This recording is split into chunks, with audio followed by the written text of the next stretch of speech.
लेणी संवर्धन आपण का केलं पाहिजे, लेणीवर का केलं पाहिजे? मुळात तुम्हाला लेणी संवर्धन जर करायचं असेल तर सगळ्यात पहिलं लेणी म्हणजे काय हे समजून घ्यावं लागेल.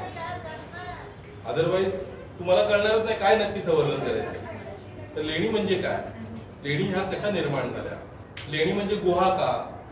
तर नाही, या नैसर्गिक गुहा नाहीये, त्या मानव निर्मित आहेत. तर त्या कोणी केल्या आणि त्या बुद्ध लेण्या काय आहे, त्याच्यामध्ये सुद्धा लेण्यांमध्ये सुद्धा प्रकार आहेत. बुद्ध लेणी आहेत, शैव लेणी आहेत, त्याच्यात तुम्हाला जैन लेणी सुद्धा सापडतात. लेणी म्हणजे काय तर आपल्या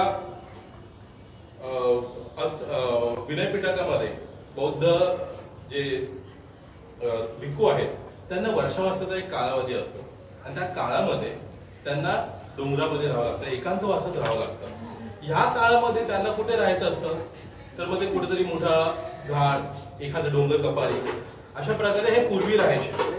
आणि हे दुःख ज्यावेळेला सम्राट अशोकांनी समजून घेतलं, त्यांनी त्यांच्यासाठी सगळ्यात पहिली म्हणजे इसवी सनाच्या पूर्वी 3ऱ्या शतकामध्ये बाराबर, जे आता बिहारमध्ये आहे, बाराबर आणि नागार्जुन या टेकड्यांवर सगळ्यात पहिली लेणी करून घेतली आणि ती आजीविक संघाला दान म्हणून दिली. आणि अशा प्रकारे मग ही परंपरा चालू झाली की बौद्ध संघांना अशा प्रकारच्या लेणी करून देण्यात येऊ लागल्या आणि त्याच्यामध्ये मग ते त्यांचं कार्य करायचे, धम्म कार्य करायचे. मग बुद्धाच्यामध्ये तुम्ही हे आता ह्याला चैत्यगृह म्हणतात, हे चैत्यगृह आहे कारण की इथे चैत्य स्तूप आहे. पुढे बघा तर तुम्ही इथे आपले विहार आहेत. तर अशा प्रकारच्या या लेण्यांमध्ये तुम्हाला वेगवेगळ्या प्रकारच्या वास्तू पाहायला मिळतात. तर आता ही आपण जी लेणी पाहतोय, ह्या लेणीबद्दल मी थोडक्यात तुम्हाला माहिती सांगतो. ही लेणी इसवी सनाच्या 1ल्या शतकापासून खोदण्यात आली आणि 4थ्या ते 5व्या शतकापर्यंत इथे काम चालू होतं. या परिसरामध्ये अजून बऱ्याच लेण्या आहेत, 19 लेण्या आहेत या परिसरामध्ये, तशा वेगवेगळ्या. ज्या आपला आता इकडचा जो खडक आहे, हा जो खडक आहे हा बेसॉल्ट खडक, जे व्हॉल्कॅनोज असतात आपले, ज्वालामुखी जो असतो तर त्याच्यातून जो उद्रेक होतो आणि लक्षावधी वर्ष निघून जातात आणि थंड होऊन मग आपलं. तर आता काय होतंय की हा जो दगड आहे तो तुम्ही पाहू शकता की हा एक संघ आहे. एक संघ आहे का नाही, त्याच्यामुळे तुम्हाला रेती दिसते, माती दिसते, दगड खडक दिसत आहे. त्याच्यामुळे ह्याला नैसर्गिक इजा झाली आहे. त्याच्यामुळे तुम्हाला त्या पूर्वस्थितीमध्ये तुम्हाला ही लेणी पाहता येत नाही. त्याच्यामुळे हा स्तूप सुद्धा बऱ्यापैकी खाली झाली आहे. तर ह्या प्रकारचं चैत्यगृह आहे हा एकमेव आहे. हा तुम्हाला फार रेअरली कुठेतरी पाहायला मिळेल. हे फक्त तुम्हाला कुठे अजून एक रेफरन्स असा मिळतो की आपल्या बिहारमध्ये सुदामा विहार म्हणून, सुदामा बौद्ध लेणी आहेत, तिथे सुद्धा अशाच प्रकारची ही चैत्यगृहाच्या बाहेर हे आवरण आहे भिंतीचं. अदरवाईज तुम्हाला कुठेच मिळणार नाही आणि ही एकमेव तिथे तुम्हाला. म्हणून आपल्याला हे समजून घ्यावं लागेल की हे लेणी. तर ह्या लेणीवर पूर्वी काय व्हायचे की आजूबाजूला हा परिसर आहे, मुंबई उपनगर असल्यामुळे प्रत्येकाने आपल्या उपजीविकेसाठी मुंबईवर कब्जा केलेला आहे, जे मिळेल ते आपलं. आता त्याच्यामुळे काय झालं, वेगवेगळ्या धर्मियांचे, वेगवेगळ्या उपासकांचे, वेगवेगळ्या गोष्टी ज्या मांडणाऱ्या आहेत त्या लोकांची वस्ती आजूबाजूला वाढलेली. आता कुठे आपला सम्राट अशोक म्हणजे कोण हे आपला आता समजतंय. बाबासाहेबांनी आपला बौद्ध धर्म किती देऊन वर्ष झाली, पण आता आपण अशोकाबद्दल जाणून घ्यायला लागलो. तर त्याच्यामुळे काय झालं की इथे महाकाली गुफा म्हणून हे नाव प्रसिद्ध झालं. चुकी कोणाची आहे आपली, कारण का आपल्याला माहितच नाही की आपल्या बौद्ध लोकांचं अजून काही असतं. बाबासाहेबांनी सांगितलं, ज्यावेळेस बौद्ध धर्म दिला त्यावेळेस सांगितलं की दर महिन्याला दर रविवारी तुम्हाला बौद्ध विहारात जायचंय. का ते विचारांची देवाणघेवाण होईल, बुद्ध धर्म शिकायला तुम्हाला मदत होईल. बाबासाहेबांनी आपल्यासाठी बुद्ध आणि धम्म एक आपल्यासाठी बायबल आपण म्हणूया की बुद्ध धर्माचं बायबल तुम्हाला सगळं एकत्रित करून संग्रहित करून ते दिलं. पण त्याच्याही पलीकडे जाऊन आपल्याला दर महिन्याला एकदा तरी प्रत्येक लेणीवर जायला पाहिजे. त्याचा परिणाम काय होतो, महाकाली गुफा होते किंवा मग कार्ला लेणी होती. कार्ला लेणी का, आम्ही त्याला कार्ला लेणी नाही म्हणत, आम्ही त्याला वरुलच म्हणतो. का तर ज्यावेळी तुम्ही अशा प्रकारचे शिलालेख पाहता प्रत्येक ठिकाणी तुम्हाला सम्राट अशोकाने जिथे जिथे लेण्या कोरलेल्या आहेत. मग आता ही ज्या महाराष्ट्रातल्या ज्या लेण्या आहेत म्हणजे भारतामध्ये जवळपास आपल्याला 1200 लेण्या पाहायला मिळतात. प्रत्येक जैन असतील, शैव असतील किंवा आपल्या बुद्ध लेण्या, त्याच्यापैकी आपल्या 900 ह्या लेण्या आपल्याच आहेत. त्यामुळे महाराष्ट्रामध्ये ते सर्वात जास्त आहेत. आपण किती समृद्ध आहेत त्या बाबतीमध्ये आपल्याला माहितच नाही. सगळ्यात जास्त जेवढ्या भारतामध्ये नाहीये तेवढ्याच 1/3 हा फक्त महाराष्ट्रामध्ये आहे. आणि महाराष्ट्रामध्ये जुन्नर मध्ये हा त्याचा एक आपण म्हणूया की शिखर आहे. की सगळ्यात जास्त तुम्हाला जुन्नर परिसरामध्ये एवढ्या लेण्या पाहायला मिळतात. तर तुम्हाला फार दूर जायची गरजच नाही. प्रत्येक ठिकाणी तुम्ही जिथे जाल तिथे तुम्हाला लेण्या तुम्हाला सापडते. आणि जुन्नरला तुम्ही तिकडे गेला तर तिकडे पण तुम्हाला तेच दिसेल. आपण लेण्याद्री म्हणजे आपण कदाचित आपल्याला माहित नसतं ना, आपण तेवढ्या धर्माचा अभ्यास केला नसतो. आपण ज्या संगतीमध्ये वाढतो, ज्या संगतीसोबत राहतो, आपलं ऑफिस वर्ग असेल, आपला आजूबाजूचा सहकारी वर्ग असेल, राहणारे परिसर रहिवासी असते, तर त्यावेळेला मग आपण कारला जातो. कारला आई फिरायला जाऊ. आपल्याला त्यावेळेला माहितच नव्हतं की ही वास्तू काय आहे. तिथं कदाचित बऱ्याच जणांनी कॉइन पण उडवलं असेल की इच्छा पूर्ण का माहितीच नाही. पण ज्यावेळेला आपण अभ्यास करतो त्यावेळेला समजतं की हे दुसरं तिसऱ्यांचं नाही, हे माझं आहे, हे चैत्यगृह आहे, हे चैत्य स्तूप आहे. याच्याने इच्छा पूर्ण होत नाहीत, याच्यातून मनाला शांती मिळते, मनाला शांती मिळते. हा वेगळा मार्ग आहे, हा कर्मकांडाचा मार्ग नाही. अजूनही ते चालू आहे. आता ते हटवणं फार मुश्किल आहे मुश्किल आहे. पण कारण का एवढ्या वर्षापासून तिथे ते अतिक्रमण झाले. कपिशित लेणी, कपिशित म्हणजे लेण्यात 2 बौद्ध भिक्षूंच्या विहाराचं त्याचं त्या कक्षांचा तोडफोड करून तिथे ती लेण्याद्रीची मूर्ती स्थापित केली. तर आता आम्ही बौद्धांचा हे एवढा मोठा वारसा असून सुद्धा आम्ही बौद्धच विचारत नाहीयेत. आमचा संघर्ष हा आमच्या अतिक्रमणाला आहे. बौद्ध धर्माला, आमच्या बौद्ध लेणीला हा जो ग्रहण लागलाय ते अतिक्रमणाचा आहे आणि ते आपल्याला मिटवायचंय. सगळ्या ठिकाणी तुम्हाला ते दिसेल. कुठेही जा तिथे तुम्ही कोणतं देवस्थान नाही जिथे तुम्हाला आपली लेणी दिसणार नाही. यासाठी आपण लेणी संवर्धन करणं गरजेचं आहे. तेव्हा कुठे लेणी संवर्धन होईल. मग लेणी संवर्धन याचा अर्थ नुसतं आपण तिकडे जाऊन या माहिती करणार नाही. तर तुम्हाला एकदा ती माहिती कळली, तुडकी मोडकी काय असेल, तुडकी मोडकी आम्ही बौद्ध धर्म आहे आपला, तुमचा आमचा बौद्ध धर्म आहे. मग आपण किती बोललं पाहिजे, किती सांगितलं पाहिजे. चुकीमुकीचं असू दे ना, चालेल ना, पण सांगा. ज्याच्या वेळेला माणूस येईल ना, ते आहे मंडपेश्वर आहे, अशा बऱ्याच लेण्याच्या ठिकाणी तुम्ही स्वतःहून सुद्धा गेलं पाहिजे. ठरवा ना, शनिवारची सुट्टी आहे, रविवारची सुट्टी आहे, एखादा एक दिवस आहे. मागे सर आता आपण कुठला गेला होता, मंडपेश्वरला, महाशिवरात्रीला सर एकत्र त्याच्यामध्ये गेले होते. तर कान्हेरीला बऱ्यापैकी आपण आता ते झालेलं आहे. दर सारखे व्हिजिट करत असतात आणि त्यांचं फार चांगला जम आहे तिकडे. तिकडच्या गार्ड्सचा वेळोवेळी जाऊन त्यांना ते सांगतात की बाबा काय नवीन हे असं हे झालेलं आहे. तर त्या गोष्टी टाळल्या जातात. का? ज्यावेळेला त्यांना दाखवतो की हे आमचं आहे, ही आमची प्रॉपर्टी आहे, या आमच्या संस्कृतीची प्रॉपर्टी आहे, याला कोणीही कशा प्रकारे वापरू नाही शकत. तुम्ही जर आता आला नसतात तर कदाचित इथे दुसरा काहीतरी कार्यक्रम झाला असता. त्याच्यानंतर हे जसं आता बुद्धांचं शिल्प दिसते, एंट्रन्सला डाव्या साईडला इथे तुम्हाला अख्खं ते जातक कथेतलं शिल्प दिसतं. पण त्याला शेंदूर वाचलेला होता. जातच नाही आम्ही. आता आपण ते काढून हे केलंय, स्वच्छ केलंय. तुंगरदऱ्यात तर लांबची गोष्ट आहे. तिकडे आपण ताई गेलं तर ठाण्याला आपण तिथे जात नाही म्हणून तिथे जो गॅलरी आहे, स्तूप गॅलरी आहे, बरेचसे स्तूप आहेत एकाच सभागृहामध्ये. तिथे सगळ्यांनी नावं लिहिली होती प्रेमी विप्लवाची, आपापली नावं. जसे काही मोठे इतिहासकार, यांना नंतर आठवायचं आपण तिथे जाऊन. काय बघितलं तर यांची नावं बघितली. पण ही का होतात? आपल्यासोबत आपण मदतनीस म्हणून त्या गावचा सहकारी घेतला होता, त्यांचं सुद्धा तेच म्हणणं होतं, ही पांडवलेणी, पांडवांनी माता. तुम्ही लोक काय पण बोला, हे पांडवलेणी. बरोबर आहे ना? ही जागरूकता कधी येईल? त्यावेळेला आमच्यामध्ये ती जागरूकता येईल.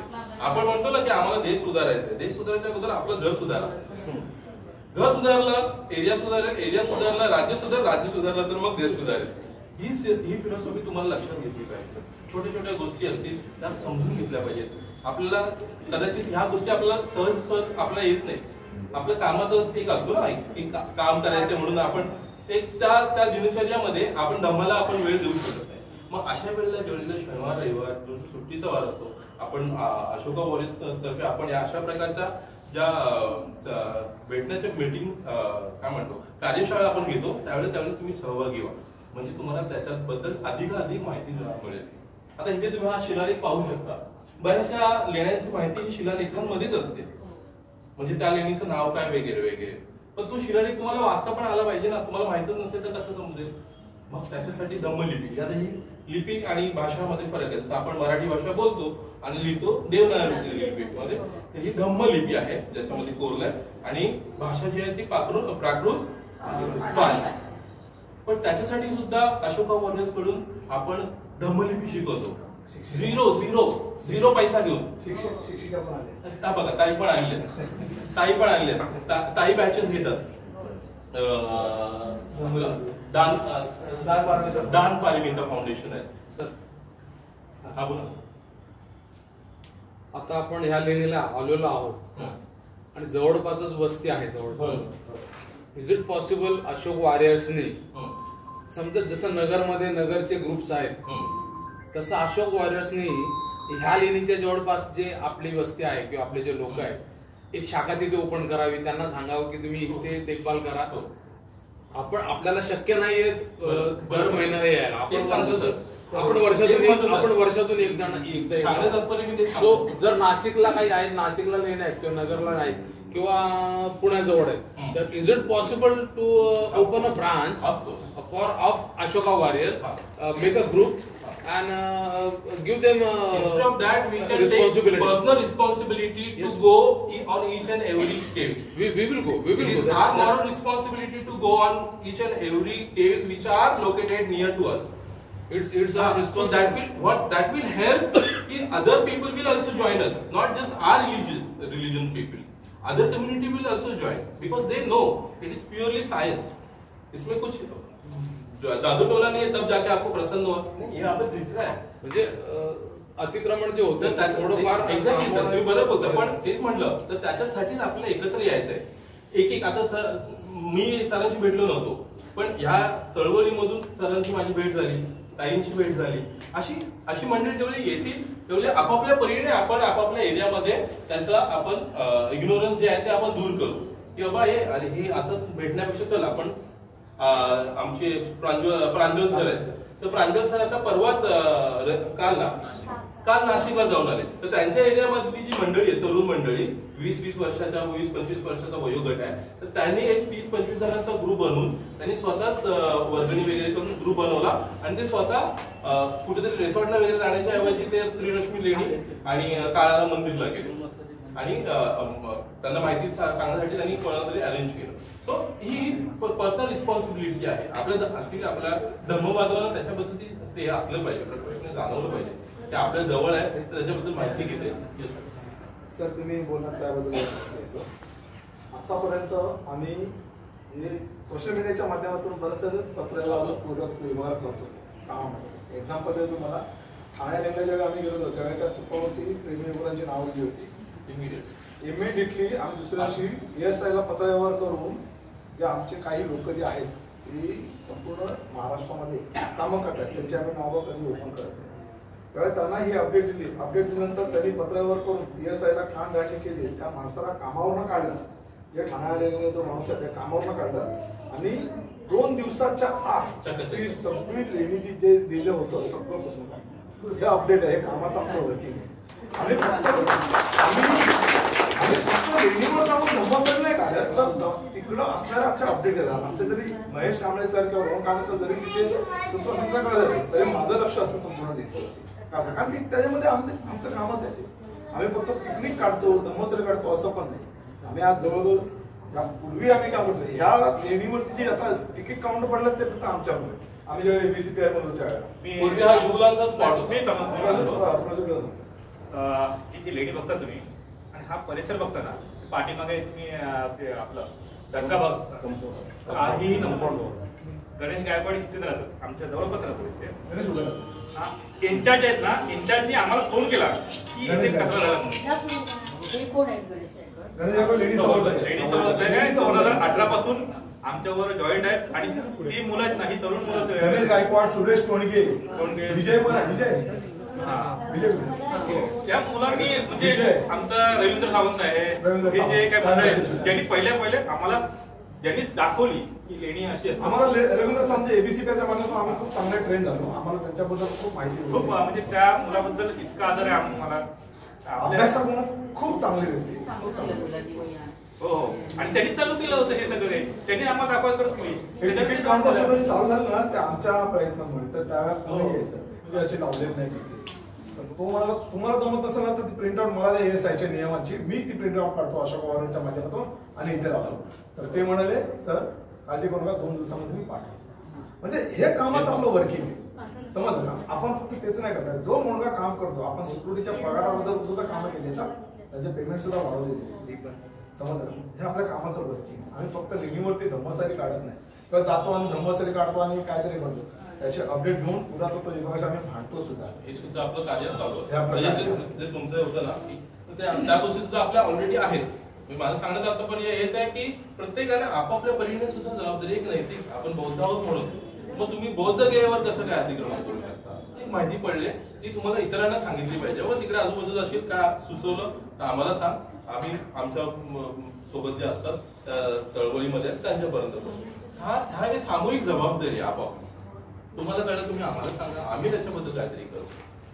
ठीक आहे, पडतो लावा पडतो तो दगड काढत आणि त्याच्या जे लांबवर पसरतात ते या टाईपला असे पडतात. त्यामुळे ही लेणी म्हणा, कान्हेरी म्हणा किंवा दुसरी आपले जे काही जे आसपासचे तिथे तुनपडी मिक्स आहे, त्यामुळे इथे जी शिल्पामूर्तीने जी घटने दिसतात ना ते जरा ते पाण्यात आणि या एवढ्या वर्षाचा कालखंड उघडल्यानंतर हे सगळ्या गोष्टी घडले. पण जे आपण कारला म्हणा किंवा आपला भाजी म्हणा, तो दगड हे छान आहे बेडसेचा आणि तिथे कार्विंग केली आहे, पाथरट लोकांनी कार्विंग केली आहे, पाथरटच म्हणाल पाहिजे त्यांना, त्यांनी कार्विंग केली आहे की अप्रतिम आहे, ती गांधार शैली आहे, छानपैकी त्यांनी मेंटेन पण ठेवली आहे. आणि आपण म्हणतो सम्राट अशोकांनी करतो, सम्राट अशोकांच्या नंतर या लेण्या शोधायला ज्यावेळेस मौर्य दक्षिणेकडे कूच केले आणि दक्षिणेकडे येऊन त्यांनी स्वतःची संस्कृती ओळखली. आपण सगळे मौर्यांचेच वंशज आहोत, म्हणजे इकडे तिकडे करून, कारण दोटी बेटी व्यवहार होतो, त्यामुळे सगळे आपण समजायला लागलं तर सम्राट अशोकाचेच वंशज आहोत हे धरून चाला मनामध्ये. नाहीतर म्हणा नाही तो सम्राट अशोक होता तिकडे बिहारचा, पाटलीपुत्राचा आणि आपला कसला हे तसं नाही, आपण त्यांचं वंश. दुसरी महत्वाची गोष्ट आज साहेब सांगतात आहे शिल्पाची. मी फक्त कालखंड सांगितला, कालखंड यासाठी सांगतो कारण एक आपला मुंबई जी वसवली त्या भोजराजांनी वसवली 11व्या शतकाच्या कालखंडात भोजराजांची वसवली आहे. आणि कलंकापुरी म्हणजे जी आता आपण हे म्हणतो ना घारापुरी लेण्या, त्या घारापुरी लेण्यांचं कार्विंग तर त्याच्या काळामध्ये झालं होतं. त्याच्यानंतर शिलाहारांचं राज्य आपलं मुंबई आणि कोकण प्रदेशावर आलं. हा तर ह्याच्या अलीकडचे आहेत ना, आता आम्ही माझ्या गावाच्या बाजूला कातळशिल्प आहे, कातळशिल्प आम्ही जाणार आहोत. 12,000 वर्षापूर्वीचे कातळशिल्प आहेत त्या कोकण पट्ट्यामध्ये. तर ही त्याच्यानंतर आपल्याला हा हळूहळू इतिहास माहिती पडेल. त्यासाठी काय होतं की ना आपण त्या मूळ वंशाचे लोक पाहिजे, नाहीतर कोणतरी दुसरा म्हणणार नाही ते असं असेल तसं नाही. आपल्याला आत्मीयता असली पाहिजे, या गोष्टीबद्दल आत्मीयता असली पाहिजे. हे कशी आहे, कशी कार्विंग केली असेल. आता तुम्हाला मी सांगतो, आपण इथे उभा, आता माझी हाईट असेल 5 फूट 7 इंच आणि मला ही कार्विंग करायची, कशी करेल तुम्ही विचार करा, कशी केली असेल ही कार्विंग कशी केली असेल. वरून कसं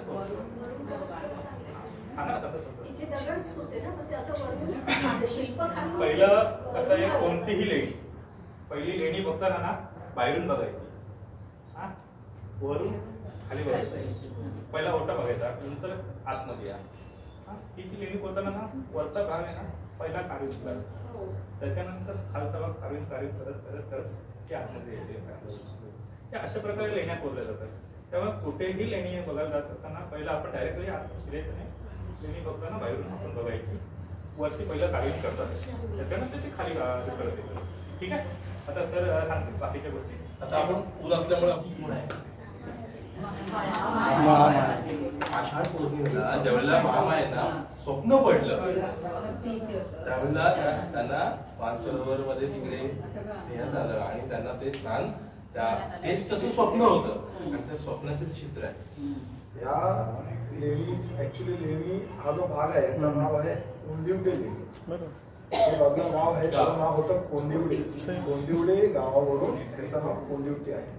परंतु इथं महाकाली 2010, 11, 12ला इथे सुद्धा अतिक्रमण करण्याचा प्रयत्न केला होता आणि अतिक्रमण करता करता तिथे काय म्हणतात ते महाशिवरात्रीची नवरात्र फार मोठ्या प्रमाणावर इथे साजरा केला. आपण जर पाहिलं ना हे जे शिल्प आहे हे शिल्प तथागत बुद्धांचं आहे.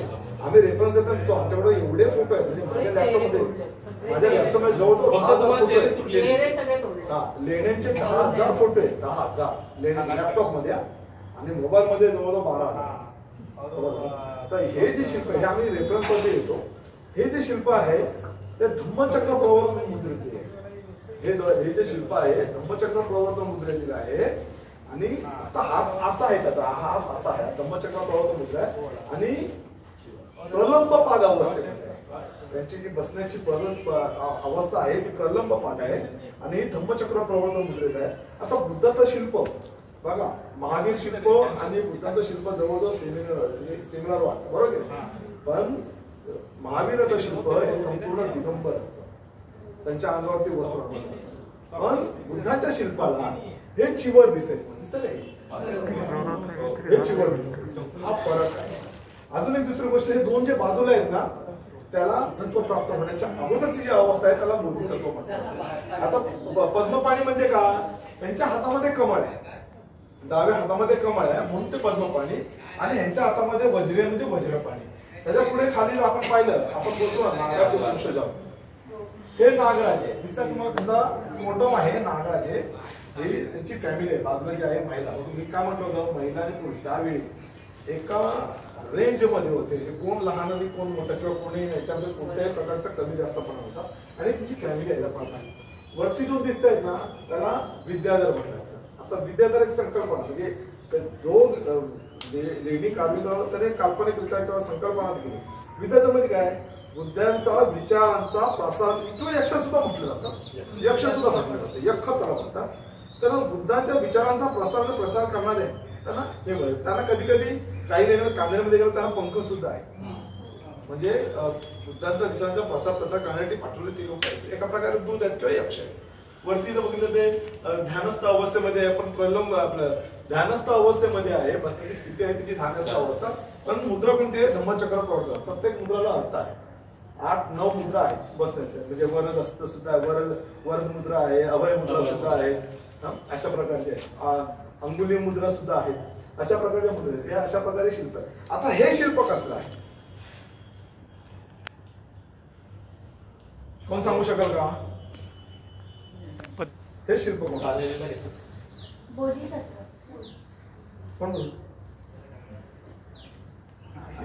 हे आमची पहिली स्टुडंट आहे खूप जुनी संगमित्रा म्हणून.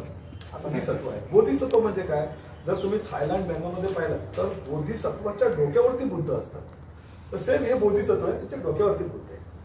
आपण पाहू शकता त्या बाजूला 2 उपासक म्हणा किंवा विद्याधर म्हटलं इथे स्वतः हे बोधिसत्व आहे. समजलं त्यांचे पण चेहरे तोडलेले आहेत. एक चैत्य विहार आहे ते भिंतीमध्ये कोरले ते संपूर्ण चैत्य संपूर्ण डिस्ट्रॉय झालेलं आहे. म्हणजे ते संपूर्ण बेसाल्ट म्हणजे दगड चुना आणि दगड त्यामध्ये मिक्सिंग केलं त्यामुळे वाऱ्याच्या समोर खारेवार समुद्र आहे म्हणजे समुद्राचे खारेवारे समोर लिनियर पडतात म्हणून हा सगळा डिस्ट्रॉय झाला आहे. ते भिक्खू निवास आहे भिक्खू निवास आहे. काही शिल्प आहेत ते पडलेले नैसर्गिक पद्धतीत कोण पाहिजे हे तोडले दिसतं नाही तोडलेले हातावरचे फटके मारले दिसतात. दुसरी गोष्ट एक महत्वाचं म्हणजे इथे जर पाहिलं आपण हे स्टॅम्प दिसतात का हे कसले कोण सांगू शकेल नाणे चिटकवलेले चिटकवण्याचे हे स्टॅम्प आहे दिसतात हे नाणी चिटकवण्याचे स्टॅम्प म्हणजे लेणीची अशीच वाटलं आणि ह्याला शिवलिंग समजायचे समजलं ना म्हणजे त्याचा पॉईंट चिटके त्याचा पूर्ण होतात अशा प्रकारे आता बंद झालेलं आहे. सर्वप्रथम आपल्या जागतिक महिला दिनाच्या सर्व महिलांना हार्दिक शुभेच्छा. आज आम्ही इथे आलो होतो की अशोका वारिस यांनी आम्हाला जे पाचारण केलं होतं की अशोका वारिसचे आभार मानतो की त्यांनी आम्हाला बोलवलं आणि ही आम्हाला संधी दिली त्याबद्दल मी त्यांचे आभार मानतो आणि व्यक्त करतो. धन्यवाद. अजून पण बोलणार आहे नक्की. आता अध्यक्ष भाषणाची आमच्या अशोका वारिसच्या मार्गदर्शिका नेहमीच म्हणजे बोलतो डोक्यावरती हात तो डोक्यावरती हात आमचा निर्मलाताई माने या माझी प्रिन्सिपल आहेत.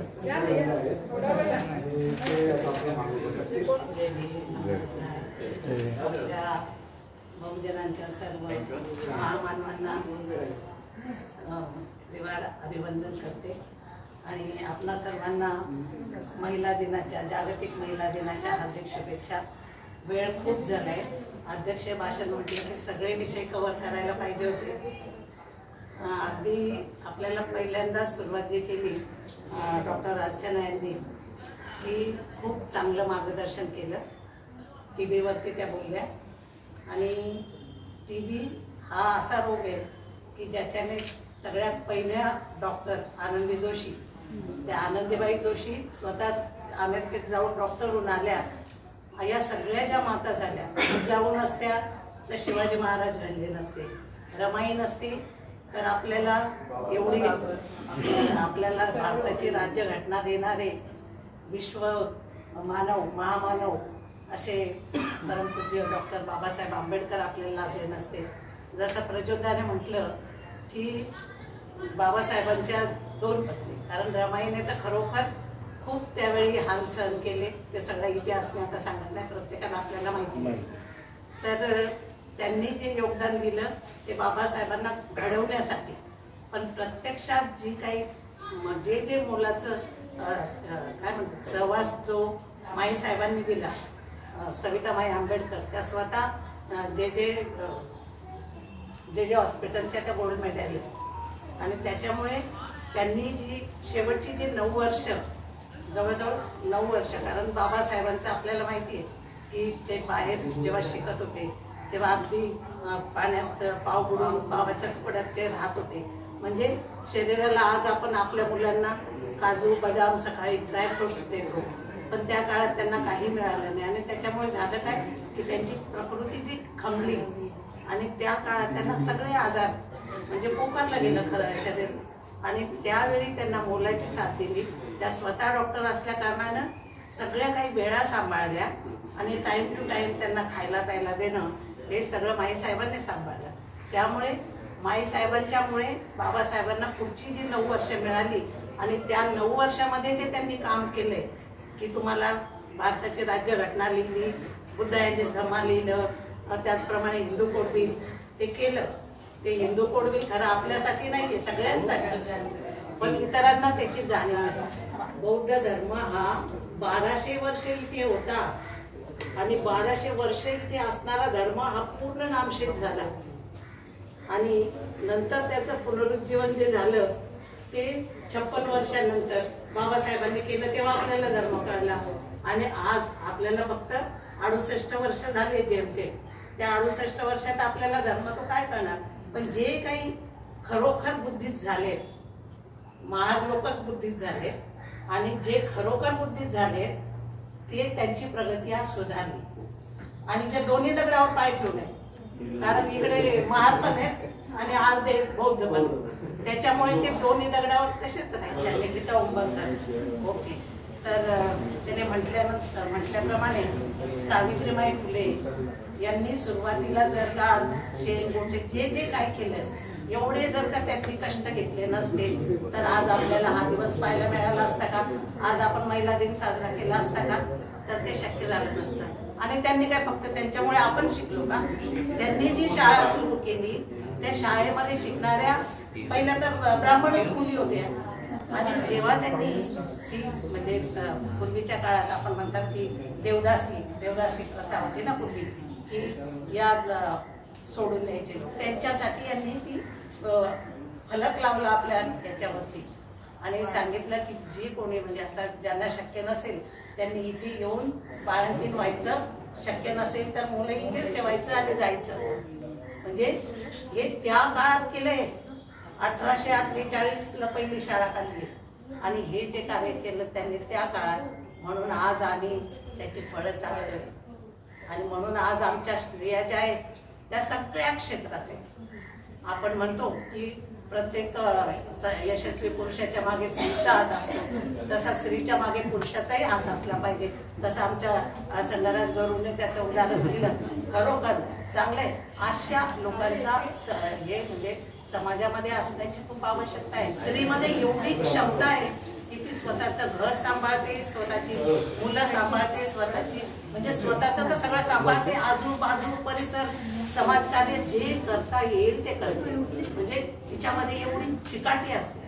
भले तिला पोटभर खायलाच पाहिजे जरुरी नाही, ती उपाशी राहून आपल्या वाटेचं सगळ्यांना वाटते. पण पाहतो की बाबासाहेबांचा एवढा द्वेष का करतात, कारण बाबासाहेबांनी भले आपल्या यांनी सुरुवात केली, ती शाळा काढल्या, सगळं काही केलं आपल्याला, पण खरं तुम्हाला राज्यघटनेच्या याच्यातून सगळी जी कामं केली आहेत महत्वाची ती सगळी बाबासाहेबांनी केली आहेत. आणि म्हणून बाबासाहेब हे पण आमचेच असं म्हणायला काहीच कमी नाही. म्हणून कारण बाबासाहेबांनी एवढं केलंय की ते त्यांनी जर काय स्वतः शिकले नसले, संस्कृत काय आणि काय काय एवढ्या बाबासाहेबांना 8 भाषा येत होत्या, एवढं संस्कृत ते त्याच्यामध्ये सगळं दडलेलं आहे, ते सगळं उघड झालं. बाबासाहेबांनी स्वतः म्हटले की पंढरीचा विठ्ठल तो दुसरा तिसरा कोणी नसून तुझंच आहे, ते आहेत, ते वाचवायचा प्रयत्न करायचा. आणि त्या वाचवण्यासाठी सगळ्यात महत्वाचं की आपलं लेणीवर जाणं. आपण लेणीवर जर नियमितपणे जात आलो, समजा आपला वाढदिवस आहे तर मुलाचा वाढदिवस घरी न करता लेणीवर केला तर तुमचे नातेवाईक वगैरे मित्र कोणते सगळे लेणीवर तुमचं एक होईल. चैत्यगृहात तुम्ही फक्त वंदना घेऊ शकता, बाहेर आपलं मस्त एन्जॉय केलं होऊ शकतात. असे उपक्रम आम्ही करतो. पण असे आपण सगळ्यांनी जर केले तर आपोआपच आमचे अशोका वारियर, अनिल दादाने म्हटलं, अनिल दादा काय, प्रज्योत काय, आणखी आमचे आले नाही यशवंत गांगुर्डे, ते सगळेच जण खूप चांगले आहेत. आणि आम्ही धम्मसर इथं काढतोच. त्याबरोबर एकच हे असतो उद्देश की सगळ्यांनी आपण एकत्र यावं, आपली माहिती घ्यावी. आतापर्यंत आपल्याला नव्हतं माहिती, पण निदान माहिती झाल्यावर तरी जागरूक व्हावं. आणि म्हणून या सगळ्यांचे खूप खूप धन्यवाद. आपणही आलात याबद्दल आपलेही धन्यवाद. आणि आपली जर इच्छा असेल तर स्वेच्छेने आपण दमदान करू शकतो, अशोका वारियर्सला करू शकतो. आणि थोडक्यात माझे मी 2 शब्द आटोपते. धन्यवाद. गिफ्ट आहे, गिफ्ट तुम्हाला देईन. मी त्यांचं नाव नव्हतं ज्याने आम्हाला हे दिलं, त्या आमच्या डॉक्टर अर्चनाताई चंदनशिवे, त्यांच्या आईच्या स्मरणार्थ त्यांनी आम्हाला धम्मदान दिलं. म्हणजे आम्हाला सांगणार त्यांनी धम्मदान दिलं आणि त्यांच्या धम्मदानातून आम्ही गिफ्ट आणलेलं आहे. त्याबद्दल आईसाठी त्यांना आदरांजली व्यक्त करतो अशोका वारियर्सतर्फे. आणि आपण जे दिलं आहे धम्मदान त्याचा आम्ही स्वीकार केला आहे आणि आपल्याच नावाने ते आपण देतो असं आम्ही जाहीर केलं आहे. तर आता अशोक वारियर्सतर्फे ज्या महिला भगिनींना जे काही पुरुष ज्यांची नावं असतील त्यांनी आपल्या पत्नीची वगैरे नावं सांगा, त्याची पण आम्ही बॅग आम्ही देऊ. आणि ती बॅग आपण सर्वांनी घ्यायची आहे. सर्टिफिकेट आहे, सर्टिफिकेट सम्राट अशोकाचा स्टिकर आहे, तो आपल्या भिंतीला सुद्धा चांगली भिंत असते, भिंतीला सुद्धा तुम्ही लावू शकता. ते स्टिच असतं नाही का, सुद्धा आपण हे करू शकतो.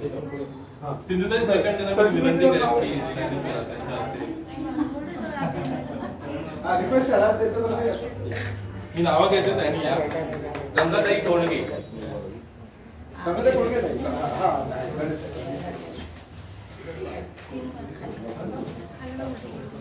त्यांचा मुलगा आहे. तुम्ही द्यायचं घरी गेले, छोटी 2 मुलं होती.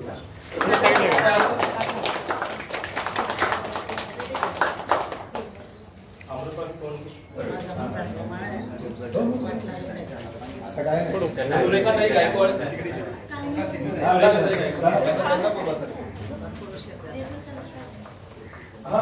बिराडे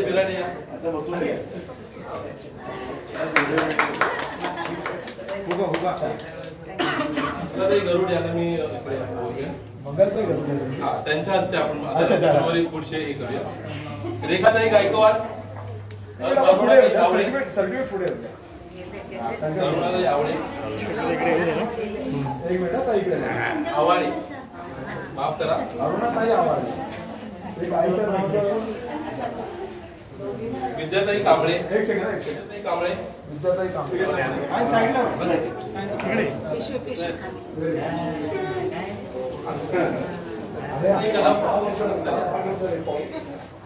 नम्रत, नाव काय वेगळं आहे का? डबडे डबडे डबडे डबडे डबडे डबडे डबडे. मला सॉरी मला डिस्टर्ब होतं.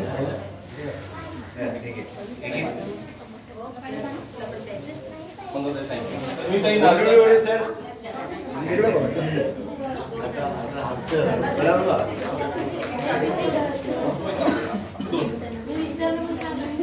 ऐक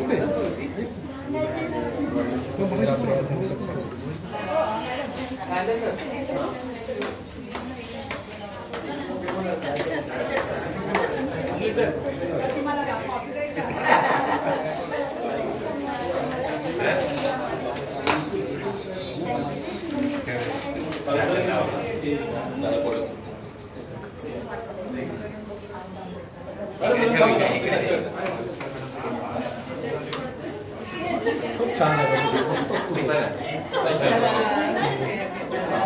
तिकडे बघा सविताताई वाविस्कर, संघमित्रताई शिंदे, आता शिंदे झाले ती हा बोला अशोका वारियर्सला माझ्या 22 तर कुटुंबाकडून 500 रुपये नमोदान देते. धन्यवाद धन्यवाद धन्यवाद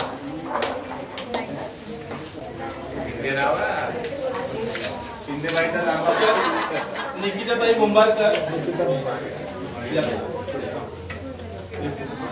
फोटो फोटो काढा. एक सेकंड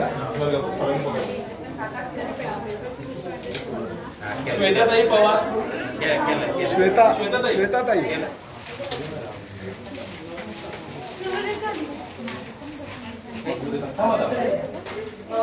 सिंधुताई श्रीखंडे,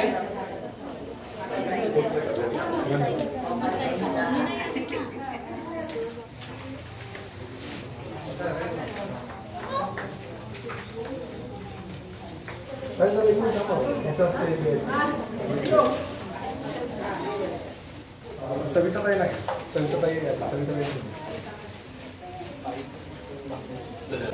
सविताताई सविताताईंच्या हस्ते आपण पुढचे कविताताई वाघमारे, कंगारी, मी गणेशमध्ये माझ्या फॅमिलीसोबत ताईला 1000 रुपये नमोदान देतो. धन्यवाद साधू साधू साधू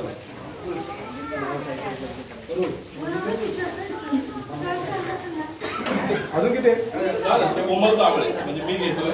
अच्छा धन्यवाद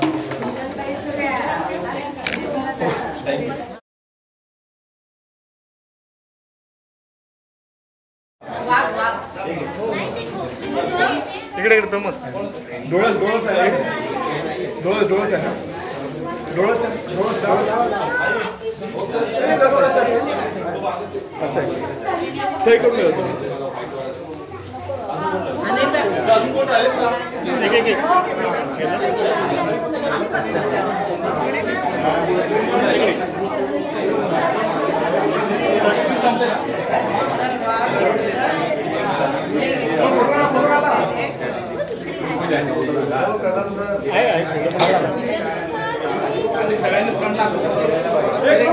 फोटो घ्या एक सर्वांनी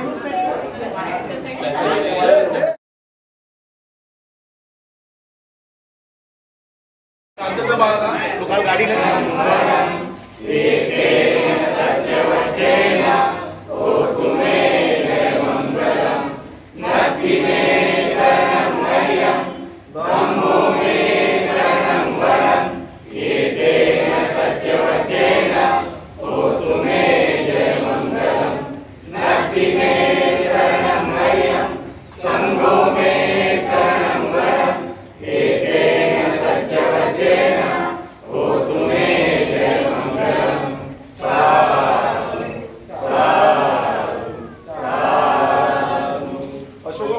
टीम मेंबरना